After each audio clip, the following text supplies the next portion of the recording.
Welcome to 1 TV special focus. Pahalgam ఉగ్రదాడికి పాకిస్తాన్ పై భారత్ ప్రతీకారం తీర్చుకుంది. పాక్ పీఓకేలోని ఉగ్రవాద స్థావరాలపై మంగళవారం అర్ధరాత్రి మెరుపు దాడి చేసింది. దాయాదిపై భారత సైన్యం ఆపరేషన్ సింధూర్ పేరుతో చేపట్టిన ఈ సైనిక చర్యలో ఎయిర్ ఫోర్స్, నేవీ బలగాలు పాల్గొన్నాయి. ఈ దాడి అనంతరం ఇరు దేశాల మధ్య పరిస్థితి మరింత దిగజారింది. దీంతో సైన్యం అప్రమత్తమైంది. ఈ దాడి తర్వాత కూడా పాక్ రేంజర్లు విచక్షణ రాహిత్యంగా కాల్పులు జరుపుతున్నారు.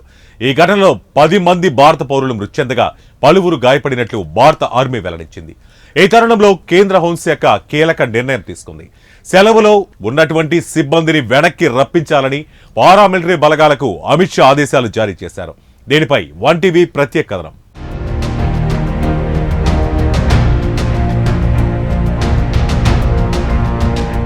గత నెలలో విహారయాత్రకు వెళ్లిన పర్యాటకులపై పహల్గామ్ లో ఉగ్రవాదులు దాడి చేసి 26 మంది ప్రాణాలు తీశారు. అప్పటి నుంచే పాకిస్తాన్ పై అన్ని వైపులా భారత్ ఒత్తిడి తీసుకురావడం ప్రారంభించింది. ఇప్పుడు ఉగ్ర స్థావరాలపై భారత సైన్యం దాడి చేయడంతో దేశవ్యాప్తంగా హాట్ టాపిక్ గా మారిపోయింది. ఉగ్రవాదులకు సరైన గుణపాఠం చెప్పారంటూ కేంద్ర ప్రభుత్వాన్ని భద్రతా బలగాలను ప్రశంసిస్తున్నారు. జమ్మూ కాశ్మీర్ లోని అనంతనాగ్ జిల్లాలో ఏప్రిల్ 22న పహల్గామ్ లో పర్యాటకులపై ఉగ్రదాడితో యావత్తు దేశం రగిలిపోయింది. పాకిస్తాన్ పై ప్రతీకారం తీర్చుకోవాలని ప్రతి భారతీయుడు కోరుకున్నాడు. అందుకు అనుగుణంగా అన్ని అంశాలను కూలంకుషంగా చర్చించి 2 వారాల అనంతరం భారత్ ఉగ్రవాద స్థావరాలపై మంగళవారం అర్ధరాత్రి దాటిన తర్వాత మెరుపు దాడి చేసింది. 23 నిమిషాల్లో ఆపరేషన్ ముగించి వెనక్కి వచ్చింది. ఈ దాడిలో పాకిస్తాన్ ఉగ్రవాద సంస్థ జైషే మహమ్మద్ చీఫ్ కి కోలుకోలేని దెబ్బ తగిలింది. అతని బంధువర్గంలోని 10 మందిని భారత సైన్యం హతమార్చిందని తెలుస్తోంది. బహావల్పూర్ లో ఉగ్రవాద సంస్థ స్థావరంపై జరిగిన దాడిలో వీరంతా హతమైనట్లు సమాచారం. పహల్గామ్ ఘటనకు ప్రతీకారంగా పాక్ పై భారత సైన్యం మెరుపు దాడులు చేసింది. కేవలం 23 నిమిషాల్లోనే సైన్యం పని పూర్తి చేసి సురక్షితంగా పాక్ భూభాగం నుంచి వెనక్కి వచ్చేశారు. ఆపరేషన్ అనంతరం America, Russia, United Kingdom, Saudi Arabia సహా పలు దేశాలకు వివరణ ఇచ్చింది. భారత్ సైన్యం ఆపరేషన్ సింధూర్ అనే పేరుతో చేసిన ఈ దాడులకు స్కాల్ప్ క్షిపణులు, హమర్ బాంబులు, కామికాజీ డ్రోన్లను వినియోగించిందని వార్తలు వస్తున్నాయి. పాకిస్తాన్ భూభాగంలోని 9 ఉగ్ర స్థావరాలపై దాడులకు చేపట్టిన ఆపరేషన్ సింధూర్ విజయవంతమైనట్లు భారత సైన్యం ప్రకటించింది. అయితే భారత్ దెబ్బకు హడలిపోతున్న పాక్ సోషల్ మీడియాలో ఫేక్ న్యూస్ ప్రచారం మొదలుపెట్టింది. దీన్ని భారత్ ఫ్యాక్ట్ చెక్ తో తిప్పికొట్టింది. భారత సైన్యానికి చెందిన 2 స్థావరాలను తాము ధ్వంసం చేస్తామని పాక్ సైన్యం ప్రకటించినట్టు ఆ దేశ సోషల్ మీడియాలో వైరల్ చేస్తున్నారు. దీంతో అప్రమత్తమైన భారత్ పాక్ సైన్యం సోషల్ మీడియాలో జరుగుతున్నది తప్పుడు ప్రచారమని, ఆ వీడియోలన్నీ పాతవేనని స్పష్టం చేసింది. వాటితో భారత్ కు సంబంధం లేదని, ఖైబర్ పఖ్తూన్ఖ్వాలో 2024లో జరిగిన ఘర్షణలో, ఐర్లాండ్ లో జరిగిన మరో దాడులకు సంబంధించిన వీడియోలని నిర్ధారించింది. మరోవైపు భారత సైన్యం ఆపరేషన్ సింధూర్ పై జమ్మూ కాశ్మీర్ ముఖ్యమంత్రి ఒమర్ అబ్దుల్లా స్పందించారు. పహల్గామ్ దాడికి సరైన సమాధానం ఇస్తామని ప్రభుత్వం స్పష్టంగా చెప్పింది. ఇప్పుడు ఇచ్చిన సమాధానం అదే. ఇదే సరైన మార్గం. భారత్ కేవలం పాకిస్తాన్ లోని ఉగ్రవాద స్థావరాలపైనే దాడి చేసింది. సైనిక స్థావరాలు గాని, పౌర ప్రాంతాలు గాని లక్ష్యంగా చేయలేదు. కానీ పాకిస్తాన్ మాత్రం మా పౌర ప్రాంతాలపై బాంబులు వేస్తోంది, మా ప్రజలే లక్ష్యంగా మారారు అంటూ దుష్ప్రచారం చేస్తుందని ఒమర్ అబ్దుల్లా దుయ్యబట్టారు. మొదలుపెట్టింది వారే, మనం కాదు. మనం ప్రశాంతంగా ఉన్నాం. మనలో ఎవరికి యుద్ధం అవసరం లేదు. మళ్లీ పరిస్థితి మెరుగవ్వాలని మనసారా కోరుకుంటున్నాం. కానీ అందుకు ముందుగా పాకిస్తాన్ ఆయుధాలను కింద పెట్టాలి అని ఒమర్ అబ్దుల్లా పేర్కొన్నారు. ఈ చర్యపై యావత్ భారతదేశం హర్షనికేతాలు వ్యక్తం చేస్తోంది. దాయాదిని ఏమర్చి అత్యంత పకడ్బందీగా దాడుల ప్రణాళికను భారత్ అమలు చేసింది. మరోవైపు ప్రధాని నరేంద్ర మోదీ వ్యూహాలు కీలకంగా నిలిచాయి. బాలాకోట్ దాడులకు ముందు కూడా ఇలాంటి వ్యూహాలనే ప్రధాని అమలు చేశారు. దాడులకు ముందు ప్రశాంతమైన ప్రవర్తనతో దాయాదిని మరోసారి ఏమర్చారు. ఈ దాడులతో పాక్ షాక్ కి గురికాక తప్పలేదు. బాలాకోట్ దాడి, ఆపరేషన్ సింధూర్ల మధ్య ఎన్నో పోలికలు ఉన్నాయి. అయితే వీటిని దాయాది పాకిస్తాన్ పసిగట్టడంలో విఫలమైంది. మోదీ వ్యూహాలను అంచనా వేయడంలో వెనుకబడింది. పాక్ దృష్టి మరల్చి దెబ్బ కొట్టడంతో భారత ప్రధాని మోదీ మరోసారి పై చేయి సాధించారు. దీంతో దాయాది ఎమరపాటుగా ఉన్న వేళ ఉగ్ర స్థావరాలపై భారత సైన్యం విరుచుకుపడింది. పుల్వామా ఉగ్రదాడికి ప్రతీకారంగా 2019 ఫిబ్రవరి 26న బాలాకోట్ పై భారత్ దాడులు చేసింది. ఆ దాడికి 48 గంటల ముందు ప్రధాని ఎప్పటిలాగే ఎంతో ప్రశాంతంగా తన పనుల్లో నిమగ్నమయ్యారు. ఫిబ్రవరి 25న ఆయన ఢిల్లీలో జాతీయ యుద్ధ స్మారక చిహ్నాన్ని జాతికి అంకితం చేశారు. భారత సాయుధ దళాల పరాక్రమం గురించి మాట్లాడినప్పటికీ పాకిస్తాన్ లోని ఖైబర్ పఖ్తూన్ఖ్వా ఉగ్ర స్థావరాలపై జరగబోయే దాడుల గురించి ఎలాంటి సూచనలు చేయలేదు. ఆ రోజు రాత్రి 9 గంటలకు భారత వాయుసేన దాడులకు సిద్ధమవుతుండగా ప్రధాని మోదీ ఢిల్లీలో ఓ మీడియా బృందం నిర్వహించిన సమావేశంలో పాల్గొన్నారు. అభివృద్ధి, భారత ఆకాంక్షలు, ఉగ్రవాదాన్ని ఎదుర్కోవడంలో భారత సంకల్పం గురించి మాట్లాడారు. అయితే ఆ సమయంలో ప్రధాని ముఖంలో ఎలాంటి ఆందోళన లేదు, ఎంతో ప్రశాంతంగా కనిపించారు. ఆ తర్వాత భారత బలగాలు తాము చేయాల్సిన పనిని విజయవంతంగా ముగించాయి. బాలాకోట్ దాడికి ముందు ప్రధాని మోడీ ప్రవర్తన ఎలా ఉందో ఇప్పుడు అలానే ఎంతో ప్రశాంతంగా కనిపించారు.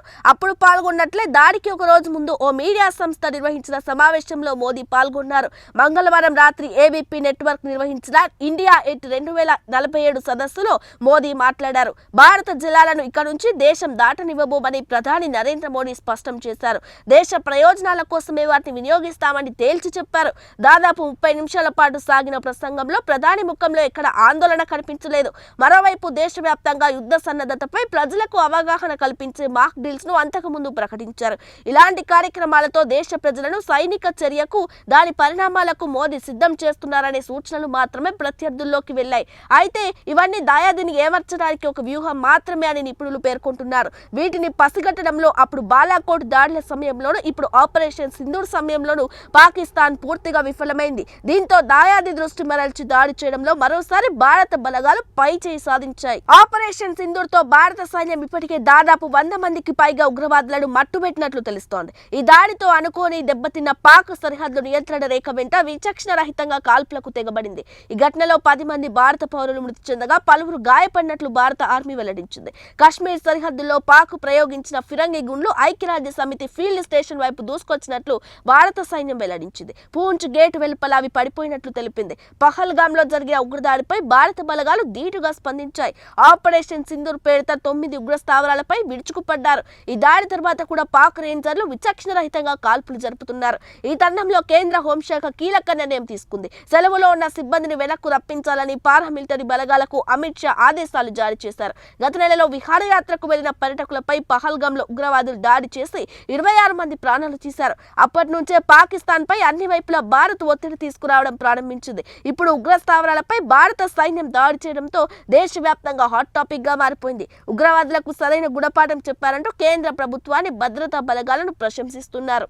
ఆపరేషన్ సింధూర్ పై రక్షణ శాఖ మంగళవారం తెల్లవారుజామున 1 గంట 44 నిమిషాలకు కీలక ప్రకటన విడుదల చేసింది. పూర్తి ఖచ్చితత్వంతో ఉగ్రవాద స్థావరాలపై దాడులు జరిపామని పేర్కొంది. పాకిస్తాన్ సైనిక సదుపాయాలపై ఎక్కడా దాడులు చేపట్టలేదని వెల్లడించింది. కొద్దిసేపటి క్రితం భారత సాయుధ దళాలు పాకిస్తాన్ పీఓకేలోని ఉగ్రవాద మౌలిక సదుపాయాలపై ఆపరేషన్ సింధూర్ ను ప్రారంభించాయి. అక్కడి నుంచే భారత్ పై ఉగ్రదాడులకు ప్రణాళికలు వేశారు. ఉగ్రవాద స్థావరాలనే టార్గెట్ చేసుకున్నాం. లక్ష్యాల ఎంపిక అమలులో భారత్ సంయమనాన్ని ప్రదర్శించింది అని ప్రకటనలో పేర్కొంది. పాకిస్తాన్, ఐఎస్ఐ, ఆఫ్ఘనిస్తాన్ లో అప్పటి తాలిబాన్ నాయకులు ఒసామా బిన్ లాడెన్, పాక్ లోని సున్నీ మతతత్వ సంస్థల సహాయంతో మసూద్ అజాద్ 2000 జనవరిలో జైషే మహమ్మద్ ను స్థాపించాడు. ఆ తర్వాత పంజాబ్ ప్రావిన్స్ లోని బహవల్పూర్ లోని స్థావరంలో ఉగ్రవాద కార్యకలాపాలు చేపట్టారు. 2001లో పార్లమెంటు, 2000వ సంవత్సరంలో జమ్మూ కాశ్మీర్ అసెంబ్లీ, 2016లో పఠాన్ కోట్ లోని ఐఏఎఫ్ స్థావరంపై, 2019లో పుల్వామాపై జైషే మహమ్మద్ గ్రూప్ దాడులకు పాల్పడింది. ఈ క్రమంలో ఐక్యరాజ్య సమితి భద్రతా మండలి మసూద్ అజాద్ కు చెందిన జైషే మహమ్మద్ ను ఉగ్రవాద సంస్థగా పేర్కొంది. అలాగే మసూద్ ను భారత మోస్ట్ వాంటెడ్ జాబితాలో చేర్చింది. ఆ తర్వాత అజాద్ అంతగా బాహ్య ప్రపంచానికి కనిపించలేదు. జైషే మహమ్మద్ ఉగ్ర స్థావరాలే టార్గెట్. భారత్ తాజాగా దాడులు జరిపింది. ఏక భారత సైన్యం విజయవంతంగా చేపట్టిన ఆపరేషన్ సింధూర్ పట్ల హైదరాబాద్ నగర ప్రజలు హర్షం వ్యక్తం చేస్తున్నారు. పాకిస్తాన్ ఉగ్ర స్థావరాలపై దాడులను స్వాగతిస్తూ పాకిస్తాన్ జెండాకు చెప్పుల దండ వేసి కోడిగుడ్లు, టమాటాలు, పేడ నీళ్లతో పాటు ఆ జెండాను రోడ్డుపై తొక్కుతూ భారత సైన్యం సాధించిన విజయాన్ని గుర్తిస్తూ బాణాసంచా కాలుస్తూ బీజేపీ శ్రేణులు ఆనందం వ్యక్తం చేశారు. భారతదేశంలో ఉన్న దేశద్రోహులకు ఇదొక గుణపాఠమని హెచ్చరించారు. భారతదేశంలో ఉంటూ భారతదేశానికి వ్యతిరేకంగా ఉన్నవారు పాకిస్తాన్కు వెళ్లిపోవాలని, అక్కడ ఉంటూ పాకిస్తాన్ జిందాబాద్ అనే వారిని వదిలిపెట్టే ప్రసక్తే లేదని అన్నారు. చూడాలి మరి ఇంకా ఎలాంటి పరిస్థితులు సంభవిస్తాయి. సో ఇది వంటివి స్పెషల్ ఫోకస్. మరో ఇంట్రెస్టింగ్ టాపిక్ తో మళ్ళీ కలుద్దాం. Until then keep watching one TV news. ప్రతి క్షణం ప్రజల పక్షం.